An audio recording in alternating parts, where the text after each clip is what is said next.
আমার senior sir যাবে Germany মিটিংয়ে, আর সেজন্য আমি সকালবেলায় অফিসে দেশে রওনা হয়ে গেলাম।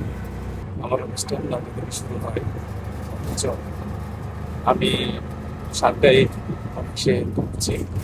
তার অন্যতম কারণ হচ্ছে অফিসে কিছু ইমার্জেন্সি ডেস্ক ওয়ার্ক আছে এবং আদার্স কস্টিং প্রাইসিং এবং অন্যান্য লাগেজ রেডি করা থেকে শুরু করে সব কিছু বুঝিয়ে দেওয়ার জন্য একজন মার্চেন্ডাইজারের দায়িত্ব আছে বলেই আমি গত রাতের 3টা 50 পর্যন্ত কাজ করেছি। এরপরে একটুখানি ঘুমিয়ে আবার রওনা দিলাম নিজের দায়িত্ববোধ থেকে। আমাদের প্রত্যেকের যদি এরকম দায়িত্ববোধ থাকে তাহলে অবশ্যই একজন গার্মেন্টস ইন্ডাস্ট্রি তার সফলতার মুখ দেখবি, সফলতার বিমুখ হওয়ার কোনো সুযোগ নেই।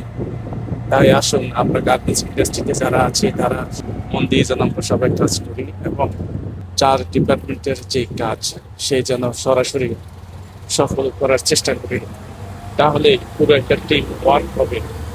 আর আমার একটা টিম ওয়ার্ক আছে, শক্তিশালী টিম ওয়ার্ক। আমি সেই টিমের একজন নগণ্য সদস্য, তাই আমার টিমের সবাই অ্যাক্টিভিটি খুব প্রখর।